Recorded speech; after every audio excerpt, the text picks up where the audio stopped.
going on, brother? Welcome to the Rangers Journal America theme night, and with some special reasons behind that, I'm sure. My name is Billy Rankin. I'm your host for this evening. I used to have an American football helmet that my kids have stolen off me, and I couldn't get it in time for the show. But next time, if we're talking about this, I'll maybe put the American football helmet on, as well as my New York Jets autographed by Bill Burr. You can see it there. He's a Patriots fan, as everybody knows, so it was quite funny to get him to sign it on one of his rival teams from New York, at least. Anyway, Ryan, please give me your best 1990s wrestling impression to start the show. Right.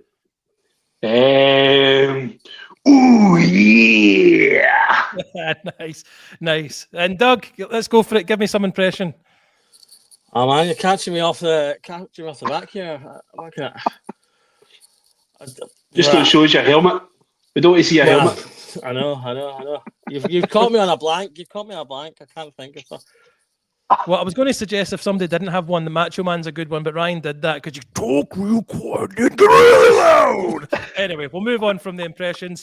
Guys, I know, Doug, you touched on it on the Wednesday night. You didn't touch on it. You did a whole podcast on it on the Wednesday night show, the American takeover by the owners of the 49ers. Unfortunately, I don't have a 49ers jersey to wear. I might pick one up if things go ahead. But there has been a bit more information come out in the last couple of days that this is really probably something that's going to happen. Ryan, I don't think you were on the show the other night there, were you? No, I mean, that's the first time we're on this week, mate. Well, let's come to you on your initial impressions when the news broke. It was a strange source. Not normally we don't get breaking sources from the Daily Record, but they broke the news on Wednesday night that it's late stage talks with the owners of the 49ers, and to be fair, other sport franchises as well. What was your thoughts initially when you first heard about it, and have you digested it the last couple of days with new information? Aye, given where the source came from, wasn't obviously trustworthy to me.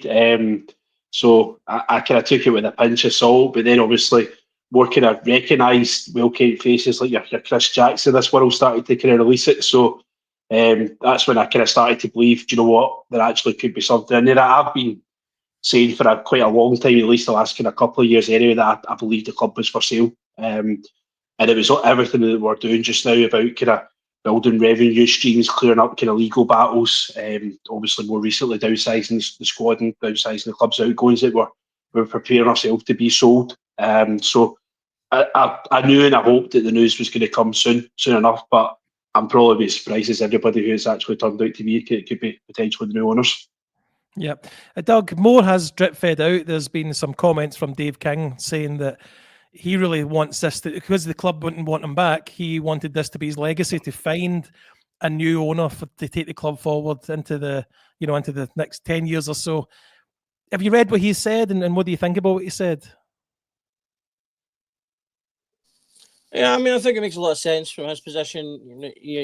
He saw firsthand what happened when he tried to step back in. He was basically told without question no. And he does strike me as the kind of guy who has the kind of ego to want, the legacy aspect of it. So it doesn't surprise me. And we've known for a while that he's obviously been wanting to sell up. So it all fits in perfectly. He's got he's got the largest share, I think, of the owners anyway. So he was always going to be key to any takeover. So knowing that he's willing is obviously a big component to making things more realistic for this. Cammy, welcome aboard. Good to see you. Can you do a 1990s WrestleMania impression for us? We all did one. No. No, you're not. Fair enough. That's a lie. We didn't all do one. Me and you did one. That's it. Yeah. I was trying to kind of make him feel that he had to. So, Doug didn't do one either, mate, but me and Ryan did. Anyway, the takeovers are really the big news. Obviously, we've got other stuff to talk about regards the Europa League and the match tomorrow, I believe. So, but your thoughts now. Doug said there that Dave King's one of the largest shareholders. I think he's got 13%. Have you heard anything about how this, who would need to sell for it to get control, and what's your general thoughts on the whole idea of this takeover anyway? I think I read bits of what King's fed out in the last couple of hours, and he talks about investor fatigue, those that are currently there, and I think that's probably quite an accurate situation. I'm I was a bit, without saying I'd went all Chris Jack a couple of nights ago when everybody else was spending 150 million on new players in the summer. I think we have to just wait and see sort of situation. I think a fresh impetus in the boardroom and fresh ideas, I think is a good thing. We'll just have to see what the next few weeks. But I've got no idea how it. I think Dave King said there's lots of what's been reported is inaccurate. So I think you have to just wait until things progress. I don't know if this is leaked out and they're maybe not happy that it's leaked out until it's maybe further down the line. But I'm all for change, but it doesn't guarantee people coming in with money doesn't guarantee success. There's plenty of clubs that are testimony to that. So I'm cautiously pleased with it, but we'll wait and see. Fair enough, mate. Now, I don't know any truth behind this. Obviously, I'm just reading this comment at the side here. The Athletic reported they're taking a 51% controlling stake. I think they would need permission and for some element of how much they take over. I think it's over 30%, Ryan. But the SFA have apparently said they'll not stand in the way of any takeover deal, which I guess is good, isn't it? Yeah, I think it's to do with the sport integrity stuff like that, how much percentage you can own if you've got teams in other leagues and stuff like that. So I think the SFA probably also realise that they need a strong Rangers in the league if the league's to be successful as well. Nobody's going to want to watch a one team league when it comes to selling TV rights and stuff like that. So I think they've got to kind of realise that kind of side of things. But there's shareholders looking to exit. I think probably the shareholders there just now probably didn't want to be there maybe as long as what they have been. I don't think the Parks probably wanted to hold on to their shares as long as they had. I think it was basically a rescue plan when it came to, when you had the three bears standing outside Argyle House. It was a rescue plan. It was to get the club out of bad hands into good hands, turn it around quickly and get back out quickly. And I think they've probably just been there too long, which is where the term investor fatigue's coming in. But, Park will sell, I think, at the right price. King's obviously very motivated to sell, although he says it's to the right person. Woltart, I think, would sell as well. George Taylor, I think all these guys are pretty much, if the price is right, let's get it out and get it done. But I'm confident. I think they can get us over the line. Everybody wants to do business, which is probably the most important thing. Doug, even if this deal doesn't go ahead, the board have shown willingness to be open to sell. So we are kind of a going concern or something that is on the market for takeover if this does fall through. But they have taken over other clubs. Leeds United is the main one that I've heard about. And I'm going to probably muck up the guy's name, but is it Parag Marathi is the owner or the technical director of the 49ers. Have you kept an eye on English football, how Leeds have been doing since the takeover? I know they gradually took over Leeds. Yeah, they're much improved. And I do know a couple of Leeds fans, and I've seen a little bit of the Championship. So quite a lot of the folk in my work come from England and are Sunderland supporters. So I kind of keep in so that I can keep into the work banter. And Leeds are doing well. They're on. They're looking to get back into the Premiership, obviously. From what I've looked into some things over the last sort of 24 hours or so as well, and from what I've read, it seems like they have been managed pretty well since the takeover. The fans seem to be pretty happy with how things are going. So, that's a positive sign. You would like to think, it seems like the owners have talked in the past about putting together, a kind of a city group type arrangement where they've got a number of clubs under their belt. So there are pros and cons to that. I think if we're realistic in terms of our position in the wider football hierarchy, if anything, it probably potentially strengthens our ability to get the transfer model moving. And if you've got a team that you're really connected with, you're in the Premiership, that you could potentially be selling players to straight off. You can also help create competition and stuff like that. If they do maybe get some other clubs elsewhere, it just broadens your connections, which I think is important in the football world. Just touching on really quickly, on what you were talking about earlier in terms of the assets. to get 51%, they pretty much need all of the main players. So your New Oasis Assets Limited, which is Dave King, he's just under 13%. Douglas Park is 12%. George Alexander Taylor is just over 10%. Stuart Gibson's just under 10%, and John Bennett's just over 7%. So you'd need all of them basically to get the 51%, if that's their goal. So, but it seems like from what we gather, I think most of them are probably open to a sale. So if that's going to be the case, but Ryan, you want to come in on that? Aye, yeah. See John Bennett. John Bennett's going to be the hardest one to buy out of all of them because you need to buy shares. I think they're sitting about 5%. Doug, is that right? He's 7.11. Right, so he's going to be the biggest one to buy out as far as talking through because he's got a massive loan on Edmondson House as well. He gave the club a loan, which has secured Edmondson House a mortgage basically on that. So if he's going to sell his shares, he's going to want that money back as well. He's going to want his loan paid off. And he opened up a facility as well at the start of the last fiscal year for us that basically Rangers could dip in. I think it was about £6 million that was available to us if and when we needed it. So you've got to get him squared up financially, first of all, for what he's owed in his director's loans and what he's given to us, plus also his shares. So he's probably going to be one of the harder ones to see away. You might actually find he'll still be there once it's all said and done. To be honest, I think it would be pretty trivial for them, to be honest, because he, like you say, it's like he's less than 10 million all in, and they're a £5 billion concern, the 49ers. So unless he's against it, I doubt squaring anyone up will be a problem for these guys. Hopefully. No. Hopefully. So I don't want to get in between the two of you, but Cammy, nobody comes in this with their line of business. They don't come in just to throw hundreds of millions of pounds into us for nothing. They're going to want to make money out of this deal as well. So we're going to have to be prepared to, if the transfer model works, you sell a player for 10, 20 million, say, for instance, not all that money is going to get put back into players. They're going to be taking that money back out. But it does open us up to worldwide. We're already a worldwide brand, but just a bigger exposure, especially in America and maybe the Asian markets as well. And another thing I was thinking, they were going, although they can't just come in and throw, all this money and buy the players, for them to make money, we do need to be winning trophies and to be something that's, something you can hold up and show, look how well we're doing. So they do need to invest in the squad to some degree to bring us up to the level, at least challenging seriously for the title.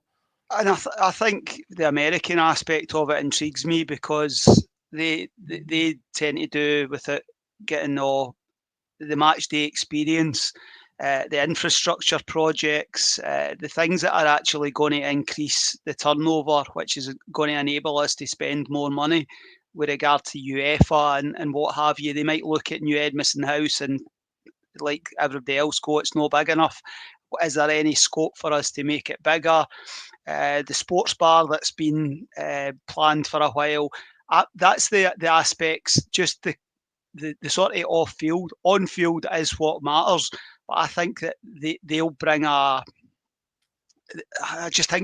freshness and new ideas with regard to the commercial and the actual growth of the business. I don't think you need to spend 100 million. I mean, I remember years ago, Chris Commons said that Rangers would need 100 million to get close, and 18 months later we won the league. So you just have to buy sensibly, and I think I've repeated that a million times this week. The main problem with Rangers, regardless of who's owning us, is we need to be spending our money better and getting value for money. We don't do that. If you're spending 15 to 20 million on players, you need to be spending that 70 to 80% right. You have to be getting value for money with your wage bill. You can't have £6 million worth of players sitting in the stand, all that sort of situation. And I think a lot of what has happened since last summer is almost with a view to this change in mind, getting the books into a better place for somebody new coming in. So I don't think it may feel like we're a million miles away from the other side of the city at the moment, but you can catch up quite quickly. Historically, I've always thought that you're just a wee bit of good recruitment, good decision making, 3 or 4 good signings. You can very quickly, in a 2-horse race, you can very quickly get back on top. And I think you're quite right, Cam, because the points difference between us the season before we won 55, I think the swing was in the 20s, Doug. You might be able to, a bit better than me on that one, but something about that, yeah. Yes. Thanks for that, mate. But Cammy, can I stay with you just because, and I come to you as well, Ryan, on just as a comment there about the stadium needing to be expanded if they want to kind of, I guess, get the potential. Is it something you can foresee happening, and what do you imagine they would do to the stadium and the current guys? Well, I think it's been looked at. I think James Bisgrove spoke about it. I think certainly at the forums they've investigated various ways that are cheaper and various ways that are more expensive. I think one of them would require you to probably go to Hampden again, which I don't think any of us is. I think we're just recovering from that experience, but that's the sort of situation that would need very wealthy owners to basically back that sort of situation. But I'm not sure it's a goer, because I think you need to almost like start from scratch. The main stand stays in place, but you almost demolish the other 3 stands to make it bigger, if that makes sense. Mm-hmm. Just that, without being an engineering expert, I think the way that the stadium's designed is quite limiting with regard to adding. I don't think we could get beyond maybe 56, 57,000.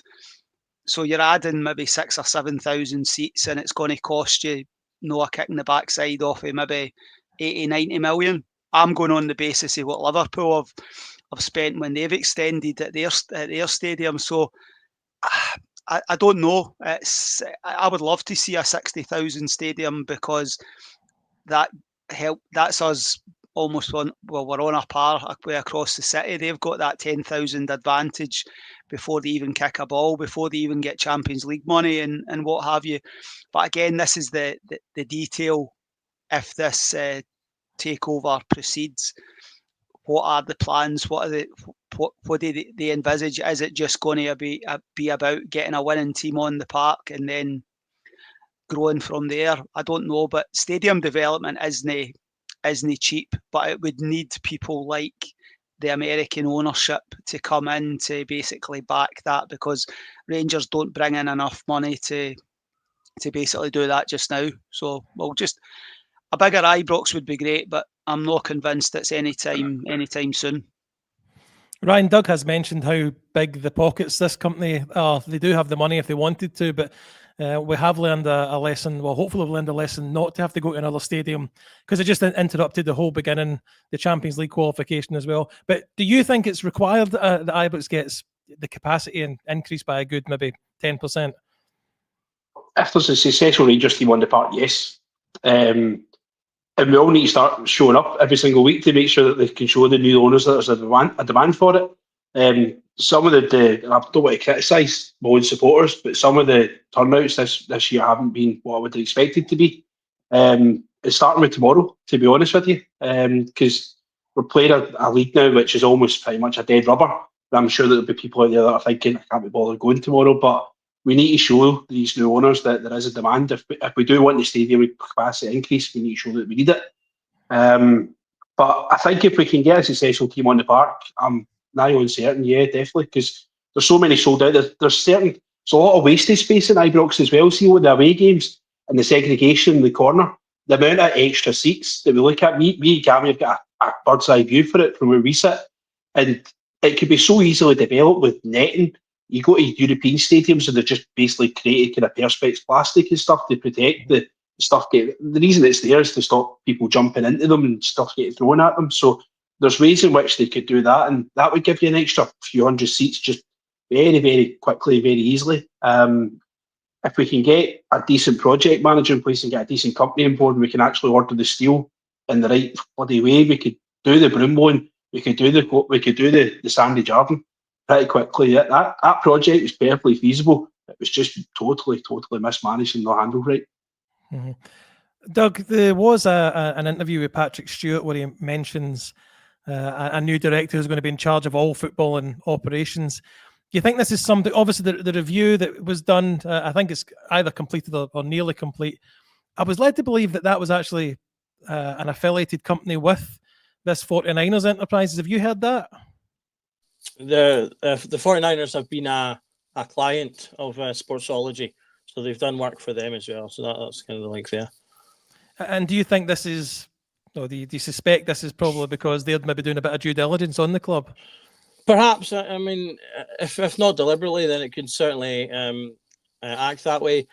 You know, part of any business acquisition is to run the rule over the business that you're going to buy, which, if it's true that they've been talking since October, then if they have potentially agreed a sort of a potential fee, and they've sort of done the initial sign-ups and NDAs and stuff, then they could be at the point now where they are looking under the hood and taking a look to see that everything lines up the way they've been told, and the way that they like it.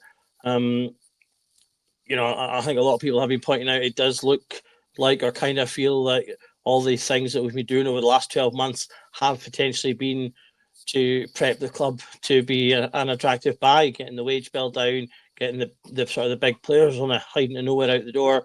A lot of the changes across the boards and things like that all kind of leave the club in a slightly more attractive position for purchase, because they can come in, put their own people in.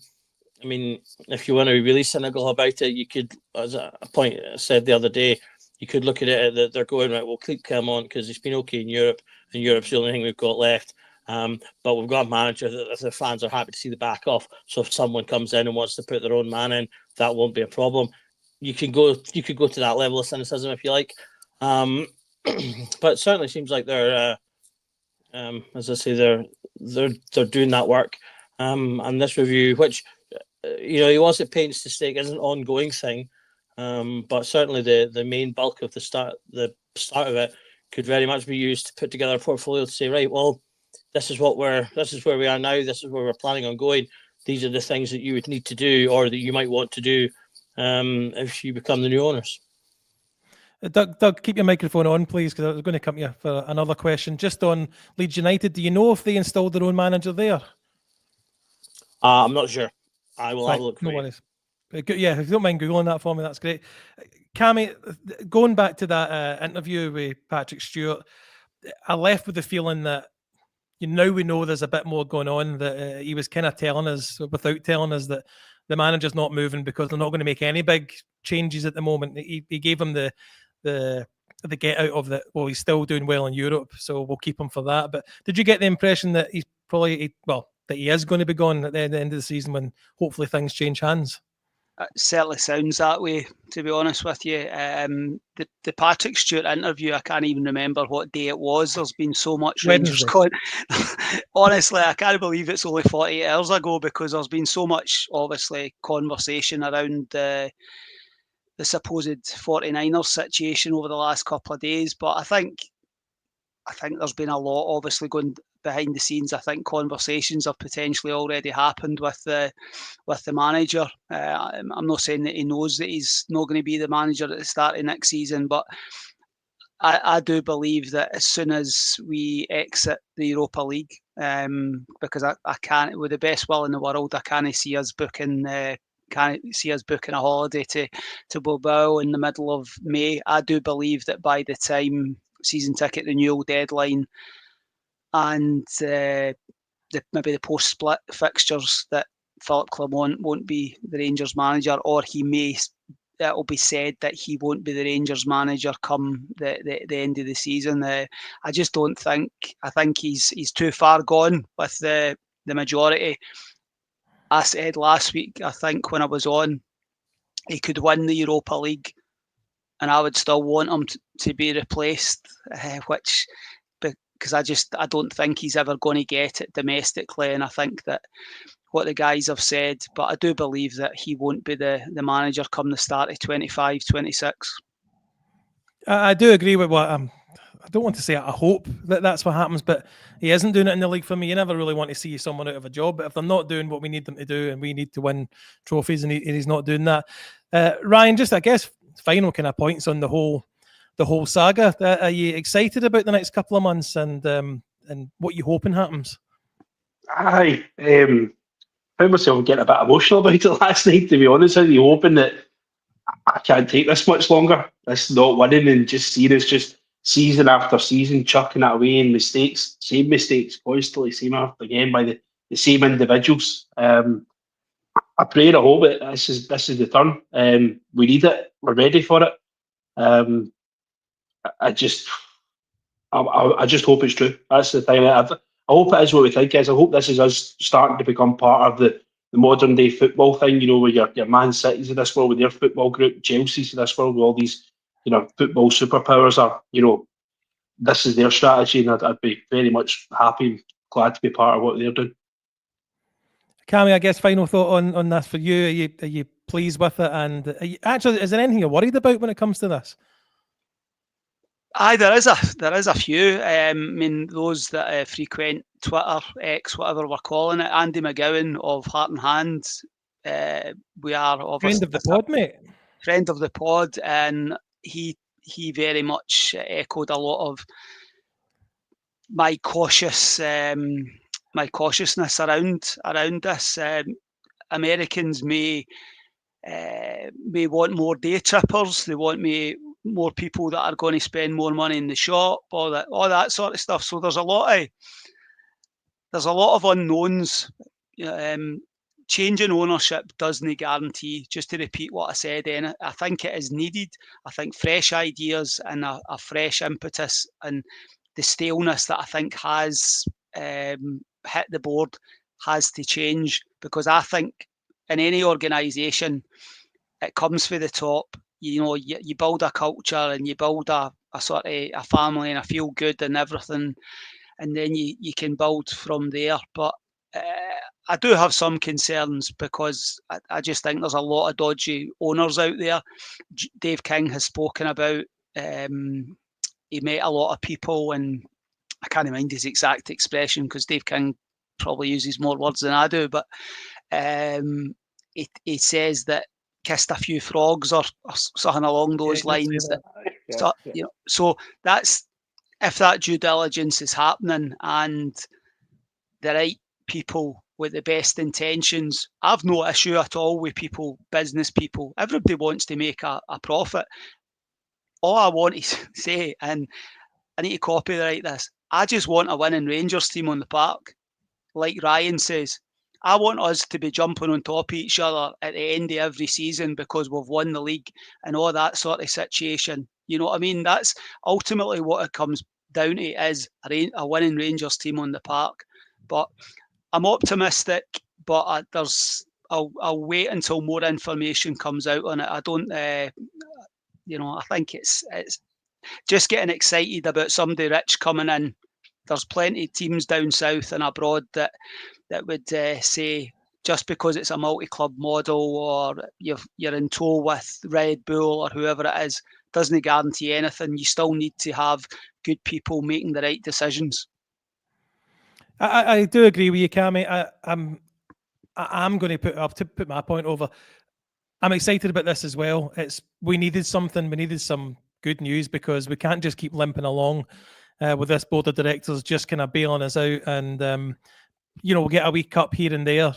Maybe win the league every 10 years, but no real domestic success to speak of. Not winning anywhere near enough trophies for a Rangers team for me. So if it's what we need, and I've got to say, I'm looking over the notes I'd made on the 49ers, and they seem well run, and the companies they've taken over are all well run. They're certainly not the Mike Ashley asset stripping type companies. They're trying to build something. So I'm just going to have to, without any expert opinion, just have to go down on I'm pleased about what's happening. But look, the Rangers news doesn't stand still, and that's not the only thing that has happened, because today we're in the Europa League draw, and I don't know if you wanted this draw. I think I did, just for the name of the manager. We drew Fenerbahce, Ryan.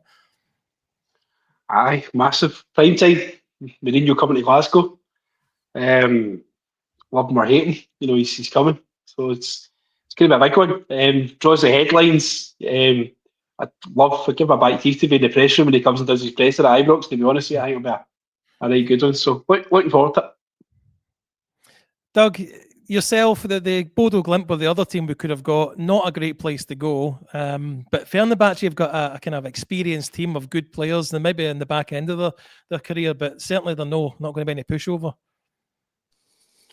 No, absolutely not. There's a lot of talent in that squad, and obviously Mourinho leading them is no slouch himself, despite his ever whitening hair. But I think it's obviously it's the harder tie, but it's definitely the more exciting tie. Mourinho's already spoke about Rangers a little bit in a press conference he did this morning. I think it was pre-draw though, and he talked about like Ibrox having the history and passionate fans, and that it would be a place that they'd look forward to going because it would be loud and a great atmosphere. So he's already started talking us up, and now that obviously the draw's made, I'm sure that'll continue. But it'll be a tough test for the team, but I still think it's one that's passable because when you look at Fenerbahce's sort of pathway through the Europa League, they've played a couple of teams that we've played, and the results have been similar. I think they beat FSB 2-1. I believe they played Man United as well, and that was a close game. So a lot of teams that we've played, they've played, and they've not necessarily blown them away. So there's definitely something there, and obviously we've got the home game second. So it's the classic Rangers Europa League tactic: keep them quiet at their ground, and then it's all to play for. Bring them back to Ibrox. And Cammy, was that the draw you preferred yourself, or you wanting Bodo Glimt? I think there was pros and cons to both of them. I'm pretty sure Bodo Glimt play on a plastic pitch, and the allocation for the travelling support would have been 400, which is pretty pitiful, to be honest with you. But I'm a bit like Ryan says, Mourinho, there's something about him, that charisma that he does bring, and to bring him to Ibrox and what have you. My wish is that the second leg is meaningful, so it's be competitive in the first game so that the second leg is meaningful. Back in 2001, I think we lost in Fenerbahce. I think it was 2-1 or 3-2 or something along those lines. I would take a similar result as long as we've got something to play for at Ibrox. It's interesting, this new setup, that you can see who you're going to get, and I think Doug says that the second leg's at Ibrox, but I think if we get through this one, the first leg would be at Ibrox, and then the semi-final would be at Ibrox, and all that sort of stuff. And know that I've been on booking.com checking accommodation in Bilbao or anything like that, but I quite like it. In both competitions you can actually see the pathway. But what's that, 6th of March, I think. We've just got to get through the next few games. Hopefully get the likes of, I saw somebody talking about Danilo, get him back into the mix. He's in the squad. The more options that we've got in the final third, I think we can cause any team problems away from home. Philippe Clement has got many failings, but he's the way he's set us up away from home in Europe, I think there's nothing to be fearful of. But I think it's probably a 60-40 tie in Fenerbahce's favour at the moment. But be competitive and get a bounce in Ibrox come the 13th of March. That's what I'm hoping for. Doug, do you mind showing the slide on the screen so we can see that pathway that Cammy's talking about? So yeah, Fenerbahce, Ryan, what's your thoughts on us getting through that round first, just getting through? Well, see, just to bring you back for just a wee second on that, as far as the difference between playing Fenerbahce and Bodo Glimt, you've got to think about where this current Rangers squad is as far as motivating themselves to play football games. You look obviously at the Queen's Park game, you look at our away record domestically at this moment in time, and if you think that we would potentially went to Bodo, up in the north, basically as north of Norway as you could possibly go, in a very, very small stadium in the absolute freezing cold in front of a very small. Do you think this current group of Rangers players would have motivated themselves as much as how motivated they'll be going to Istanbul and playing in front of Fenerbahce's crowd, and how much of a big game and atmosphere they'll be playing in there? So I actually disagree. I think Fenerbahce is actually probably the easier of the two games, as I think we're going to see the better version of ourselves over that 2 legs. Sorry, you were asking me a question.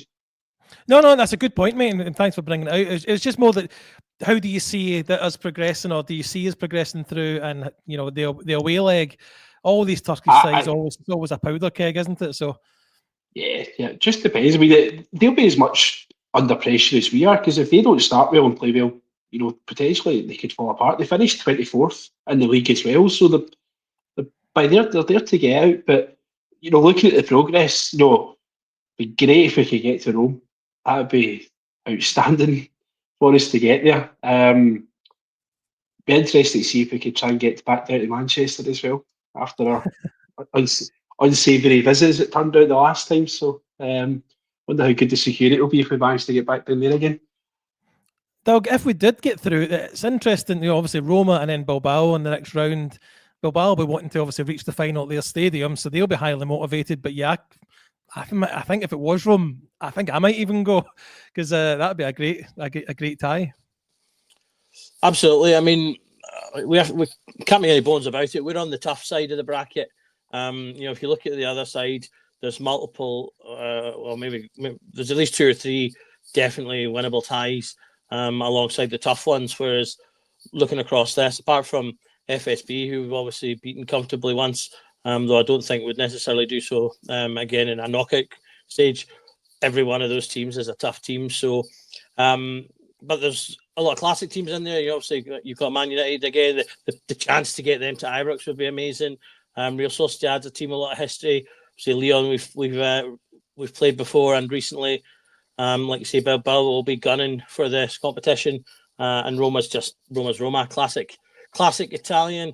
I would absolutely love to get past Fenerbahce and play Roma myself.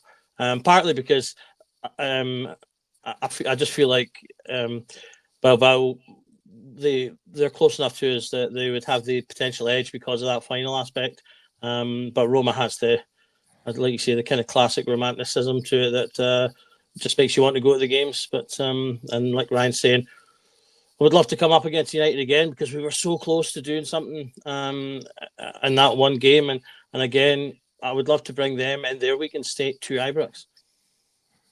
Cammy, there is an outside chance, I'm going to obviously admit, of playing Frankfurt in the final again. Well, at least the transfer window's closed, and Aaron Ramsey can't be brought in again. So that's listen. I didn't actually realise Ajax had made it through last night against USG. I wasn't really aware of that. So it's interesting just looking through the ties. I mean, I think Sociedad might actually beat Man United, to be perfectly honest with you. Looking at I think you're going Sociedad, Lyon, and I think probably Roma. So you're looking at it's interesting. It's interesting just to sort of see. I think there's a lot of good sides in there that are going to fancy their chances. I don't think there's a top side. I think there's a lot of teams of a sort of similar quality level, to be honest with you. So Roma Lazio would be a nice final, right enough. That would be good, eh? Well, look, I'm not going to sit here and do the kind of who would you like to get, or who could we get all the way. We just need to get through this next game and hopefully get through it in flying colours, and hopefully Ibrox plays a big part in it. Cammy, that you mentioned getting it back to there. The interesting thing I was mentioning about Mourinho, Ryan, is there's been a lot of chat today, certainly on online socials and the usual kind of channels, that a lot of the Rangers fans would love to have Mourinho as the next manager. with the 49ers and the money behind them, it's not an impossibility. Not for me. Not for me. For Too you? much. Just it turns it. You're no longer Glasgow Rangers. You're the host Mourinho show. I think somebody needs to be the right personality for it and stuff like that. It's too controversial, too outspoken for me to be the next Rangers manager. But funny one. Doug, I would love it. What about you? Well, if nothing else, he pretty much guarantees that you'll win something. Whether it may not have always been the top trophy he wanted, but he's won something pretty much, I believe, every club he's been to. So whether that's been a Europa League here, an FA Cup there, whatever it might be, he picks up trophies. So from that perspective, he would be a welcome agent. But I do agree with Ryan. I think for me, there's something about Real Madrid broke Jose Mourinho. Before that, he was the fun special one, and after Real Madrid, he was the grumpy special one. And I don't know what happened there, but something, in my opinion, just changed with him, and he's not quite been the same. So, he'd be sacking ball boys by the second season, and all sorts of things. So we'd have a great 2 years. It'd be amazing headline wise. But it would be like 1 or 2 years, and then he'd find himself gone. Cam and Mourinho back against Rodgers again. We should have sacked the ball boys about 3 years ago anyway, but don't get me started on that. I can't see it. I think he's got huge motivation within the Europa League. The amount of teams that he's been involved in, he could go back to Rome, he can play Man United, he can play Tottenham. Between now and what motivation? It's the typical Jose Mourinho story. No, I just think there's been a lot of clickbait headlines and a lot of sensationalism over the last couple of days. I think Jose Mourinho has always been one of my favourite sort of personalities. Doug's spot on how his personality has changed. Although I did see him with one of the security guys at Anderlecht last night. He was having a bit of a laugh with the security guard, which is, I think they were well comfortable. I don't know if he would have been like that if the game was on a knife edge, but no, he's a character. He's a guy I'm looking forward to seeing him at Ibrox, and hopefully we send him back to Turkey with his tail between his legs. But Rangers manager, not for me. Ryan, I believe he has managed a team, the Chelsea, at a pre-season friendly at Ibrox. Do you remember, was that the game that Philip Sebo scored that wonder goal? Aye, that's right. Yeah, I think Novo scored the first one, didn't he? Yep. Novo scored the first one. Aye, Sebo scored the goal that he thought he'd won the World Cup with or something. Aye, less said about that one, the better. My point is, he's came to Ibrox before, and he's suffered. He's 100% defeat record. So I'm going to just keep that as something. Aye, that's 100%. I like that kind of stuff. I keep that going. Anyway, guys, look, we do have a game this weekend against St Mirren. Had to double check that there. Doug, we had a little bit of injury update from the manager this afternoon, and that is John Souttar is out injured again. He tells us that it's not a long-term injury. He'll be back soon, just for this game. Do you offer John Souttar a contract extension? Because he's been responsible for the first half of the season being, not losing a lot of goals when he's played, but he does miss a lot of games. He does. He has been better this year, and for a good while it seemed like he had turned the corner. But these not serious injuries are starting to creep up again and become more frequent. I don't know. I maybe do. I don't know how long I'd maybe offer him. But with the proviso that in the back of my head, I'd be thinking, I'm offering it because he's a good player and having him around is decent. But that I'm not thinking he's going to be my number one choice. I'm going to be looking to push whoever we bring in, because I'm hoping that we are thinking that we're going to be bringing in new centre backs in the summer window anyway. A lot of people reckon Proper will be off because he's much like the manager. He's good in Europe, but not so good domestically. Although I do think he has improved over the last 2 months.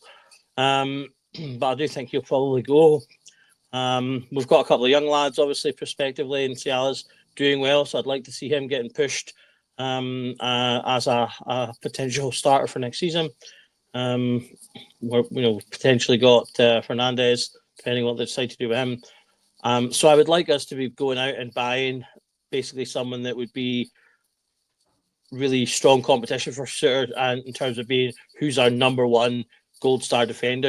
Goldson for a good couple of years was the number one gold star defender. He was the main man.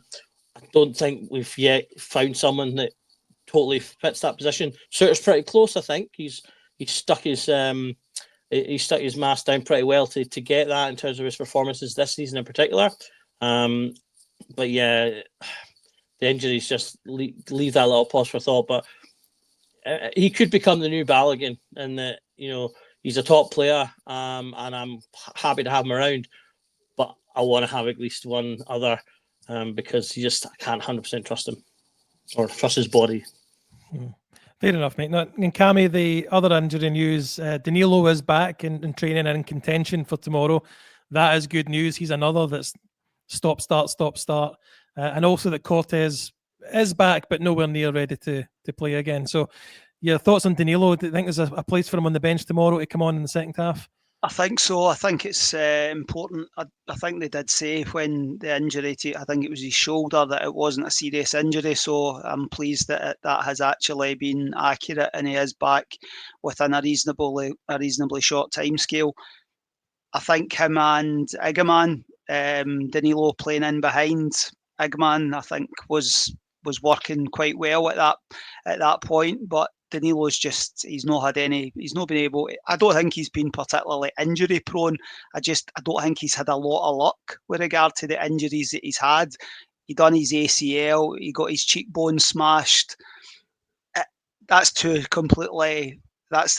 that so I think he's got a bit of a reputation that's a bit unfair, to be perfectly honest with you. But if we can get the game won and get him on with 15-20 minutes to go, ideal. I don't think you would be pushing him too much on the plastic midweek. But then another home game next weekend ahead of going to Istanbul. You want Danilo to have had maybe 60 to 90 minutes across the next 3 games. That's certainly a benefit. Cortez, I don't expect to see potentially till after the split fixtures. My moans about the Cortez signing are well known. The fact that we've agreed an obligation to buy, but that is what it is. We just have to suck that one up and get on with it. But I'm intrigued with regard to Dujon Sterling as well, because it's went a bit quiet on, I think he had an issue earlier in the season and it was resolved, and then he was back and then he was out, and that sort of situation as well. So we've got a few players that aren't durable, as the manager has often said. I'm just laughing at that last comment. Oh dear. But, I've personally never seen you in the same room together. I'm lost. I'm lost for words on that one. But the more players we've got available for the round of 16 moving forward. I mean, I think Ryan's spot on that we're in a situation where trying to motivate yourself to go to Ibrox tomorrow is difficult, because between now and the end of the season they are essentially dead rubbers. But we're Rangers fans. That's what we do. We go to the game, and that's ultimately it's part of our life. But I get Danilo back, and maybe he might actually help Igaman get back to his best form, because I think Igaman's form has dropped off the last 3 or 4 games. But I think maybe his head's been turned by a bit of speculation being linked with £20 million moves and what have you. But yeah, it's good to see some players on the return. John Suter, I would offer another contract, but I think it's how the contract is structured. Is it based on he gets a decent appearance bonus, etc.? But he's at an age, 28, where this is probably the last time that you're going to be able to sell him for maybe reasonable money. So it'll be interesting to see what the thought process is. I'm getting slaughtered in these comments. What's Curry saying? There's too many of them to follow at the moment when it starts pinging up like that. Ryan, St Mirren in particular, the mid-table at the moment, dead in 6th place actually, had a bit of a mixed bag in January. They did beat Aberdeen 3-0 at Pittodrie when Aberdeen were going through the kind of decline. Did win the Scottish Cup round, but get beat off Dundee United, beat off Celtic, beat off Kilmarnock. In February, Draw with Hibs, draw with Hearts, and getting beat off St Johnstone. So not in a great place, but that doesn't mean anything when teams come to Ibrox, does it? No, not at all. Someone gave us a fright a couple of years ago. I seem to remember there was a tremendous goal that Mark O'Hara scored for them just from the corner of the box. He took it in his chest and slammed it right in the far top corner. If that had been one of our players had done that, it would still be in the highlights reel. I follow St Mirren's results reasonably close because my brother-in-law actually supports them. So when we meet up to talk about football, I'd like to actually be able to talk about something else apart from Rangers. So I keep a wee eye on them. They're a very inconsistent team. They've got some good players. Olasanya up front for them is a good goal scorer.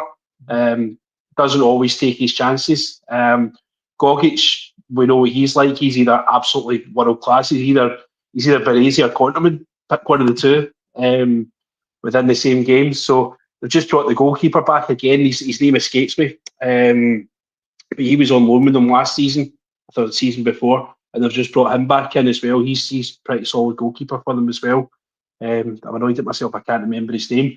I don't know if O'Hara's back for them, just talking about him as well. He was out injured for a couple of weeks as well. So they've got a few not bad kind of average. They're a steady, solid SPL team, if that makes sense. They're a kind of a Motherwell kind of Kelly of this world. And we shouldn't take them lightly because last time we played them, they obviously beat us, didn't they, in Boxing Day?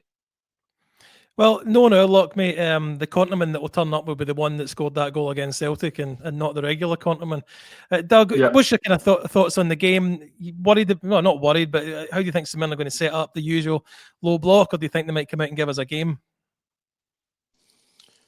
No, I think they'll look to be sturdy and keep their shape. They're like you say, they're a solid side. They're well drilled, and a couple of players that can do a little extra for them. But I mean, like you said, with their results, they're not having the best of times. So the annoying thing about it is I know that our team is perfectly good enough of beating them 3-4, 5-0 if they turn up. It's just that's such a big if. These days, it's unbelievable. So, like Ryan said, St Mirren are capable and have shown that they can beat us if we don't turn up. So we will need to turn up and perform if we want to make sure that we win the game. Because, as I say, they do have the tactics and the players to get something off. I think they'll be solid, but I think them, and to be honest, every team that we play from now to the end of the season will come into games with us thinking we can get something out of this if we play it right. And Cammy, you think there's any place in the starting lineup for the younger ones like Finlay Curtis and Bailey Rice? And you don't see that? No, I don't think it'll be far away from the team that started last weekend at Hearts. That excellent performance that the manager spoke about is he's not going to bring the younger players in. I think that's pretty obvious. I think he knows. I think the players that he I'm not saying can trust, but I think we could almost pick what the team will be tomorrow. I think the decision will be who plays in the number 10 position. Bajrami never even got off the bench last weekend, so I would say Proper will probably come in for Suter, but I think the rest of the team will be the same as it was last Sunday, to be honest. Fair enough, mate. Ryan, thank you very much for coming on the show this evening, mate. Well, I guess we'll leave it there. Yep, no problem at all. Thanks for having me. No impression? I gave it at the start, mate. No, I've done my bit. No way. I've done my bit. I'll do one at the end. Doug, thank you very much for coming, mate. Thanks for coming up with that slide just in time for me as well. Thank you. That was a pleasure, and to make up for the beginning, I do think you picked the perfect time for this podcast to rest in peace. Right, we've all done it now, Cammy. It's down to you. You need to give us an impression. Not at all. It's not one of my skills. So I'm not embarrassing myself on a live podcast. I do that enough as it is, to be honest with you. But it's been good. It's been good to have a conversation. There's been a lot of negativity across recent weeks. So the last few days has at least gave a wee bit of hope that there may be brighter times ahead. And just got a winning Rangers on the park. That's all we want. And I'll see you at the game tomorrow, Ryan. I'll see you tomorrow, mate. Looking forward to it. Well, thank you very much, everyone, for coming on. Thank you for all your comments down the side. Don't get a chance to put all of them on the screen, but we do try to read them all. Tell your friends about us. Please like and subscribe. As Scotty mentioned in the comments, we do have an interview with a Leeds United fan to maybe give us more in-depth of what happened when their club was taken over by the 49ers consortium. And also, if you like listening to podcasts, this podcast will go out on all your usual podcast streaming app. So all it leaves me to say is, brother, every night is the Rangers Journal night. Good night, everyone.